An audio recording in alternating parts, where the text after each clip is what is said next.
Kachunga, Kachunga, Kachunga, my friends. There's the Rev. There ain't no vicar. Welcome to the show. Welcome to my home, my realm, where I abide. Welcome. Now you'll be glad. I just thought I'd try for once. I'm not singing today. No, no song today. I thought I'd get straight into the show. So. If you enjoy the show, please hit that like button. And if you want to see more of these shows when they come out, please hit my subscribe button. And when you want to know when they're coming out, please ring my bell. Well, I said no singing, I know, but ring the bell, ring the bell. Yes. Well, we will start today with the joke. Let's see what jokes. Hey, Gregor, what joke are you telling us today? What do you call a panda with no teeth? A gummy bear.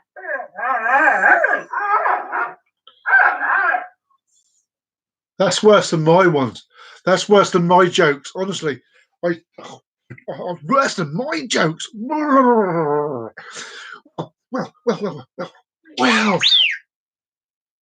We'll begin the show by putting my phone on silent. Didn't do that. Yeah. Phone goes on silent, it does. Honestly. Well, yes. Before we start going into the actual content of the show, I want to say that I thank you, all those that are helping, not just in the UK, but all over the world with this coronavirus. Those, whether they be medical, whether they be in the supermarket serving customers on the front line, as they say. Shout out all the truck drivers. You do a fantastic job of what you're doing. We all appreciate it. Thank you very much. And my heart goes to all those that are suffering from the virus at the moment. Please, we hope you get better soon, and we'll come out of this as a better and stronger group of people. Now, that being said, I want to get straight into the show. Now, I gave you a clue on what we're talking about today as the name of the show. The reason and scary eyes, and I'm going to talk about two creatures. Where these creatures exist, they not exist. We don't know. People said they've seen these creatures. Some people said they've just been made up. Some people disguise themselves. First of these has been known as many names. We're talking about. He's also known as Sasquatch. It is a giant ape-like creature that's said to roam the Pacific Northwest. There is scant physical evidence that such creatures exist, but Bigfoot buffs are convinced they do, and that science will soon prove it. While many sightings of Bigfoot occur in the Northwest, the creatures have been reported all over the country. We're talking about America here, obviously, America as the country. And many native myths and legends of wild men in the woods. But Bigfoot, per se, has been around for about 50 years. Not that old. There's more than one of them out there. If they, Interest in Bigfoot grew rapidly during the second half of the 20th century, spurred by magazine articles of the time, most seminally a December 1959 true article describing the discovery of a large mysterious footprint the year before Bluff Creek, California, which is where I believe the Bigfoot name comes from. If you don't believe in Bigfoot, you're not alone. According to 2007 Baylor Religion Survey, only 16% of Americans said that Bigfoot absolutely or probably exists, with 44% responding probably not, and about 40% saying they absolutely do not exist. In contrast, over twice as many people believe in ghosts or astrology. By far, the most common evidence for Bigfoot is eyewitness reports.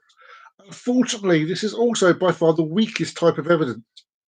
Anyone can say they've seen Bigfoot, Psychologists and police know that eyewitness testimony is notoriously unreliable, and that people are simply not very good at accurately describing something they saw, especially they've been drinking,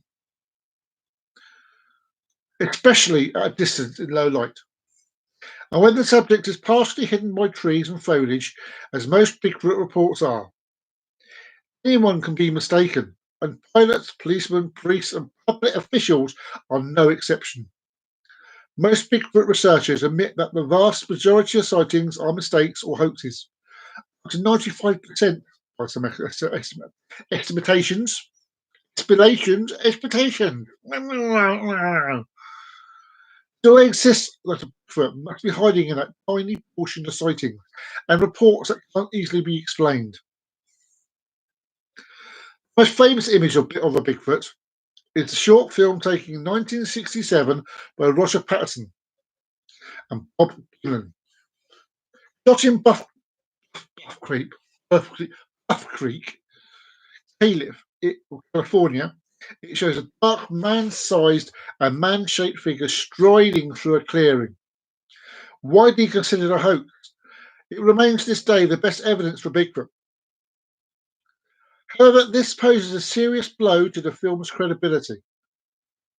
If it's real and these Bigfoot creatures are really out there wandering in front of people with cameras, it's very suspicious that better films and videos haven't emerged since Lyndon Johnson's administration. These days, almost everyone has a 5 megapixel HD camera in their pocket with their iPhones or other devices. At no time in history had so many had high quality cameras, on them virtually all at the same time. If Bigfoot did exist, and logically the photographic evidence for them should improve over the years. It hasn't. Photographs of people, cars, mountains, flowers, sunsets, and everything else has grown sharper and clearer over the years. Bigfoot is a notable exception. Notable exception, I should say. One possibility is that some supernatural explanation, such as that Bigfoot somehow exists amidst special unknown light waves that inexplicably cause the beast to appear, always appear out of focus in photographs. No matter how good the camera is, the more logical explanation suggests that these things don't exist, and that photographs of them are merely hoaxes and misidentifications.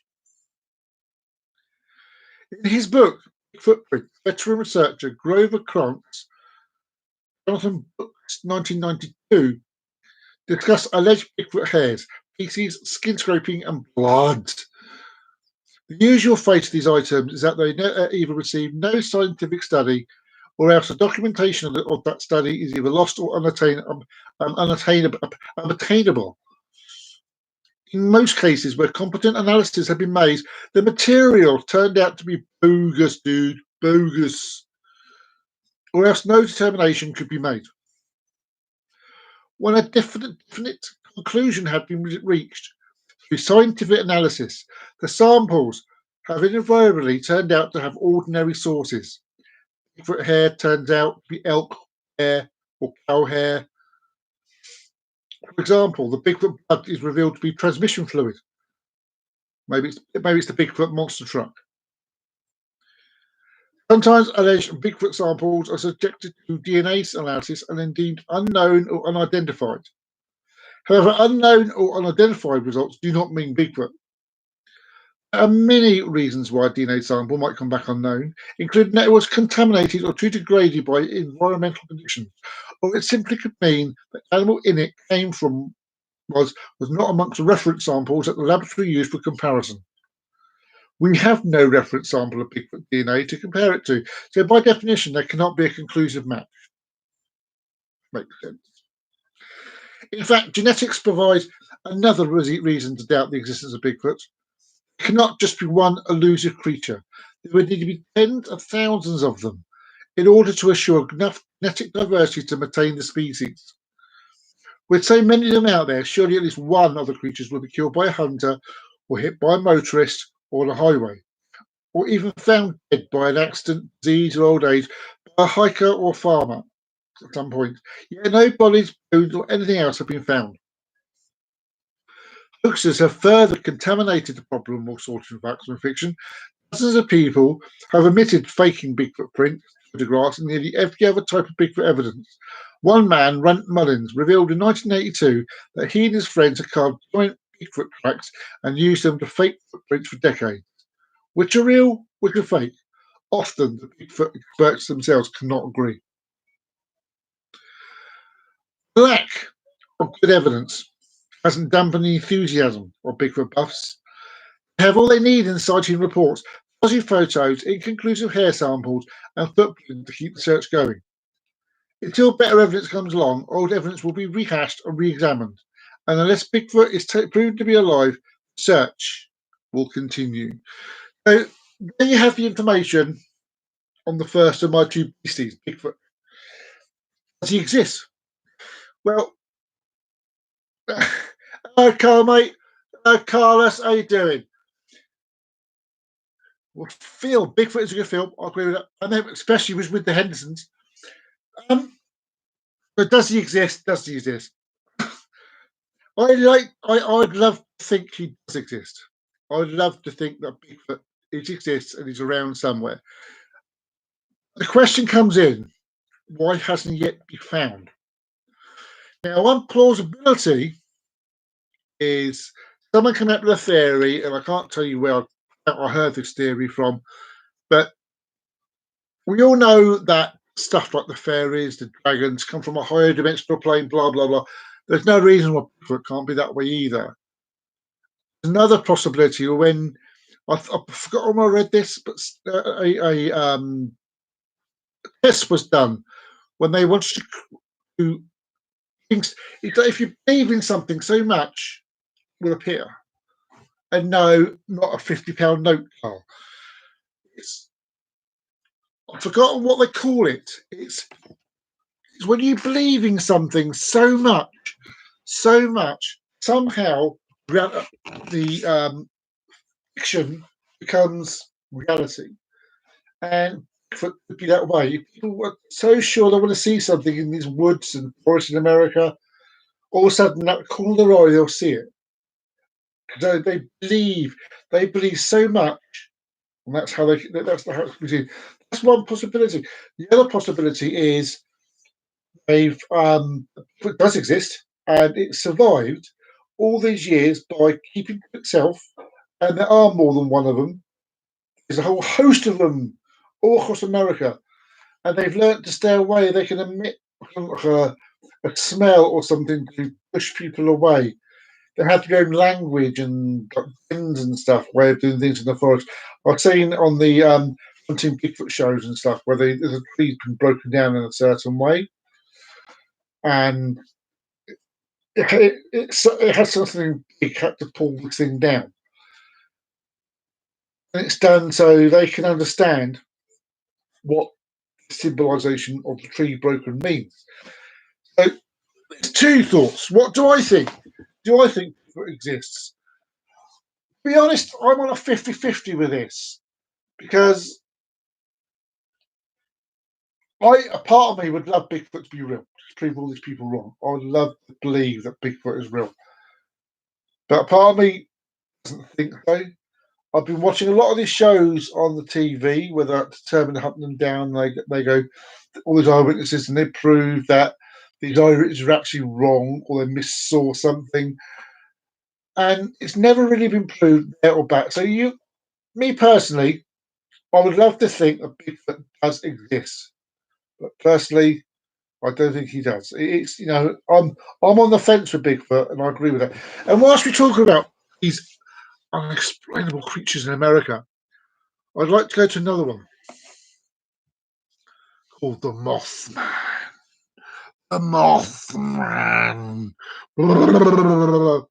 Yes, we're talking about a creature called the Mothman.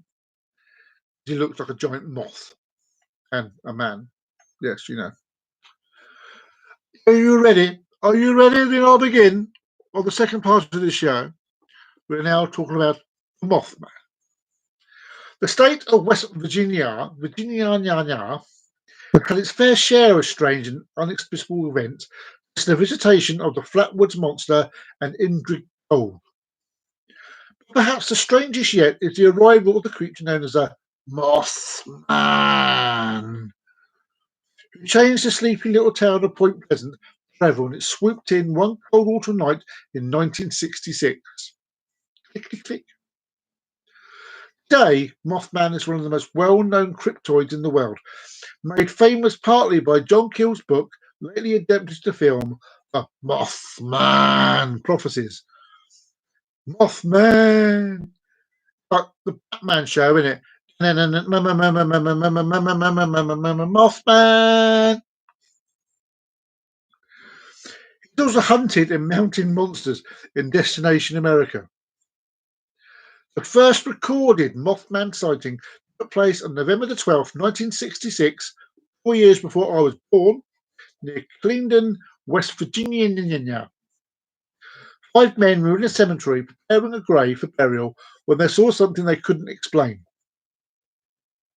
Lifting off from the nearby trees was a brown winged creature.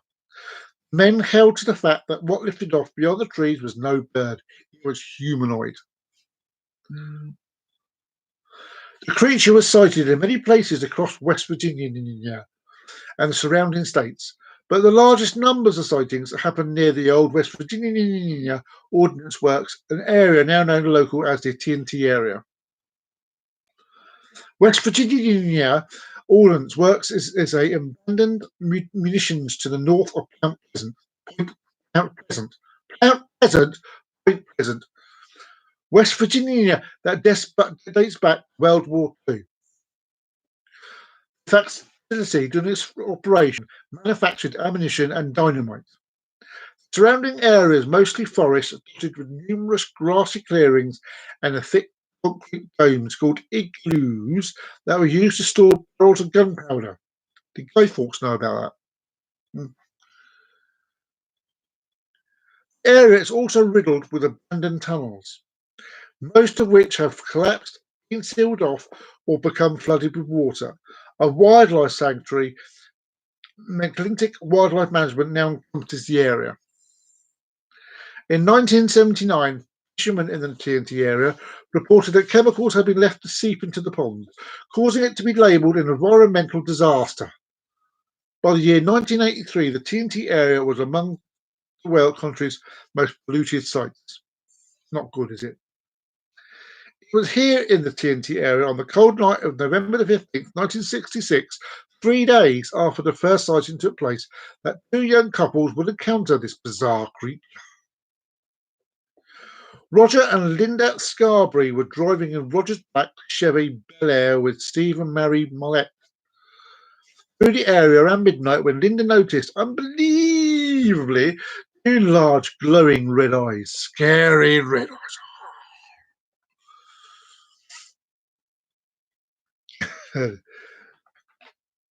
The darkness beside the old North Power Plant, and screamed. They soon learned that these eyes belonged to something that looked frankly human, about 7 feet tall with wings folded against his back. Batman, Batman. Oh. Roger stalled in the road for about a minute, inspecting the strange creature, before realising immediately that their spectacle was no ordinary bird. It was Big Bird from Sesame Street. The true horror began, however, when the creature spread its wings and pursued them down Highway 62 to the Point Pleasant city limits at speeds exceeding 100 miles an hour. The four arrived in town, startled and confused, and with no sign of the mysterious bird that had chased them. Roger parked his car at the edge of town, and then they discussed their encounter, eventually deciding that what they saw was nothing more than an aberrant bird. And in an attempt to face their fears, they again drove towards the TNT area. It wasn't long before they saw the creature again, apparently waiting for them to turn up on Route 62. The couple now realised that their stalker was no bird. But in the instant the car headlights landed on the creature, it lifted vertically into the air with tremendous speed and disappeared above the tree line. This time when they arrived in the town, they went to the Mason County Courthouse and told their story to Sheriff George Johnson and Deputy Miller Hallisted.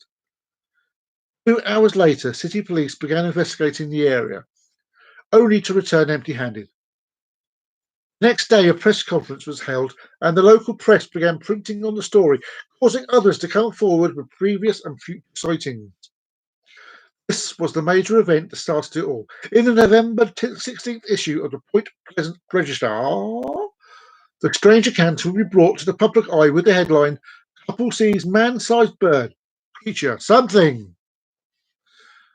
Strange encounter in the TNT area was a harrowing experience for everyone involved, and on the morning of November the 16th, 1966, Linda Scarberry was rushed to the hospital by her father after experiencing a nervous breakdown. On the phenomenon, Roger Scarberry stated, "I'm a hard boy to scare, but last night I was for getting out of there." The creature was to be seen throughout the next 13 months in Mount Pleasant. It was estimated that there were over 100 sightings within this time. Though these were unidentified reports, and the actual number of reported sightings may be quite lower. Mothman witnesses were also harassed by the Men in Black, who wanted them not to speak out about the creature. The strange sightings all seemed to culminate in the collapse on the Silver Bridge on December 15th, 1967. Many similar cryptids and creatures have been seen worldwide. Sightings are similar to the Mothman in many ways, including the fact that most of them seem to be heralds of impending disasters. Some of the places Mothman or its fellows have visited include a mine in Friedberg, Germany, where Mothman-like creatures scared miners away shortly before collapse. Another notable visit was the nuclear power plant at Chernobyl, where a creature haunted the facilities for a while before the famous nuclear meltdown. There were also 2 Mothman pictures taken in New York on 9/11, and multiple sightings before the Minnesota Bridge collapsed. Some believe that the Mothman tries to warn people about disasters about to happen, such as the Friedberg and Chernobyl sightings listed above. However, since there only seemed to be one Mothman instead of a bunch of his kind, and since he seems rather paranormal, these sightings are not of much interest to cryptozoologists who want to discover new types of creatures. Mothman is described as a bipedal winged humanoid. Despite his name, which is given to him by newspapers, he is no way moth-like. He doesn't fall and dust particles for a start, and has an appearance more like a large humanoid owl. His coloration varies from black, grey to even brown, although it is usually the darker shades. Dark shades of brown. He's often reported to be about 7 feet tall, taller than me, with a wingspan of 10-15. I've got no wings, it's not me. The ability to fly over 100 miles an hour. Maybe he's got a jet up his arse. Sometimes he's described as not having a head with 2 huge red eyes set in the chest.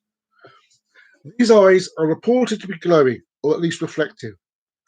The details of his face and his feet have never been adequately described.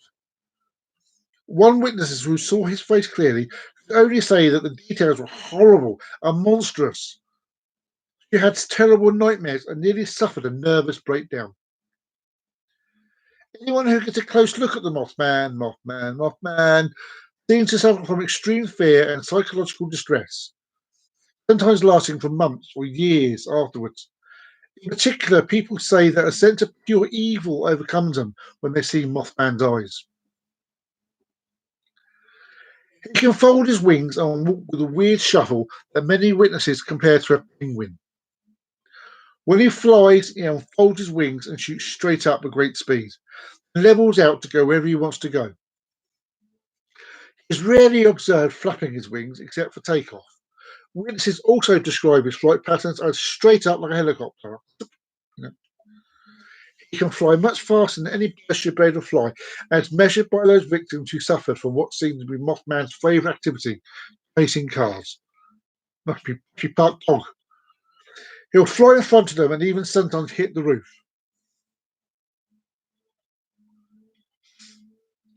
There has yet to be any credible physical or photograph evidence to truly support the evidence of Mothman, but there are a few photos that have been mistaken for Mothman, such as a photo of a bridge taken in 2003, which turned out to be just a piece of metal tilting and falling off. There's also been some photoshopped images, mostly done for art purposes and not to fool anybody.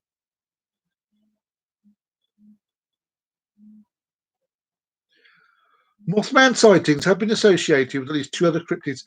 Gigantic thunderbirds, and that's not thunderbirds, not that sort of thunderbirds, with grey bodies and red heads.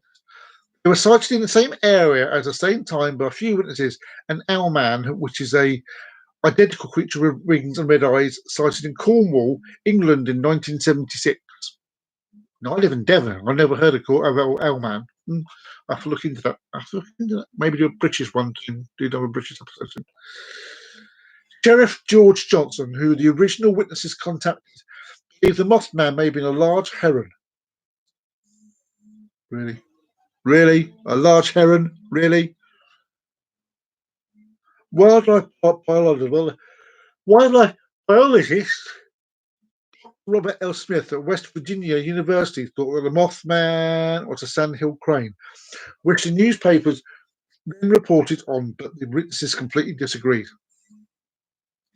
Skeptic Joe Nickell posted owls as an explanation because their eyes shine and a silhouette resembling the headless Mothman. Many modern skeptics seem to agree with Joe Nickell, but the sightings may be too extraordinary to attribute to such animals. Two legends from Shawnee Law mentioned creatures closely representing Mothman, named Misigwa and Warpy, respectively. In the legend of Misigwa, the description of Mothman is indeed similar. I'm tripping over words. Oh! Bigfoot. Funny enough, I was talking about Bigfoot, I was talking about Bigfoot. A ceremonial dress used during the dance. The Warpy legend is also similar in that it's part of Shawnee law, and a family of Native Americans chose to become White Hawks living in the forest near Point Pleasant. Some believe the Mothman may be an angel, demon, or a project or a blood curse based upon the town by Chief Cornstalk, who was murdered along with his son in the area similarly. The curse theory is one very attached to the collapse of the Silver Bridge. The more likely assumptions, however, like a normal barn owl, would have been proposed, such as the fact that on original sightings, what they seem to describe is more in line with an illusion during driving, or other sightings could be misidentifications and call for attention. A speculative, which is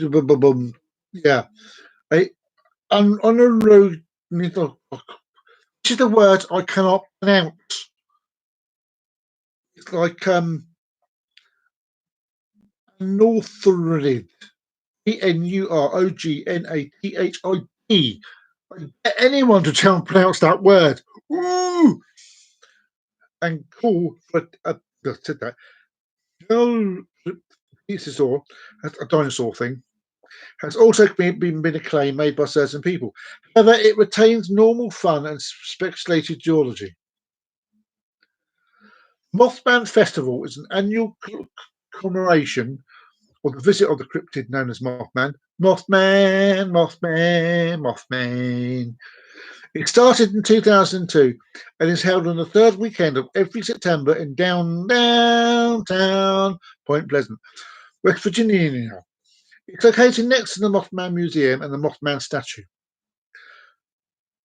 How have they made a statue of Mothman if they haven't actually seen it or proved it for the day? Festival features a wide variety of vendors, guest speakers, live music, food and events for all ages. People from all over the world come to experience the unique atmosphere and learn more about the Mothman. So, there you go. Two very interesting creatures. Do they exist? Do they not exist? Will we ever find out? Ooh, will we ever find out? So, I like Bigfoot. I'm fascinated by Bigfoot, I must admit. And as I said earlier, I'd love to see Bigfoot exist. Mothman, I don't know. He's been seen before disasters of some form, whenever like Chernobyl and like the collapsing bridge. Could he be a dimensional creature who watches us and appears to warn us in some form or another? I don't know. It's a possible thought. There's plenty and plentiful of reasons why this Mothman could exist. And what is the answer? The problem is no one knows. Like Bigfoot, yes, people have seen it, but eyewitnesses isn't always the perfect way of thing. You need to actually see it with your own eyes, catch it on camera somehow, and that hasn't happened. And is there only one Mothman? Is there more than one of these creatures that goes around the planet to warn people what's going on? I don't know. Who knows? Not me. So, oh, thank you for watching this show. I hope you enjoyed my cooking explanations of creatures and thoughts of the days. I'd love to know what you think. I would love to know what you think of the two creatures. Do you think they exist? Do you not think they exist? If you think they exist, how? Who, why? And when? And if? Well, yeah. When you see Bigfoot going, oh, the hand, I ain't coming to see you. Woo!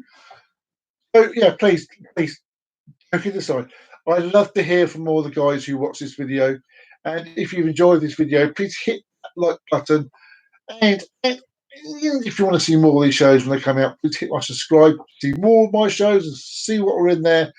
And when you want to know when these videos are coming out, ring that bell. And the other thing you can do is tell your friends about this show. Tell them you've loved it. Tell me he's a nutter. Tell you I'm absolutely bonkers. I don't care. If you love this show, please tell your friends. And on that note, I, Rev the Rev, and Ain't No Vicar, are signing off. Triple up until next time. Bye bye.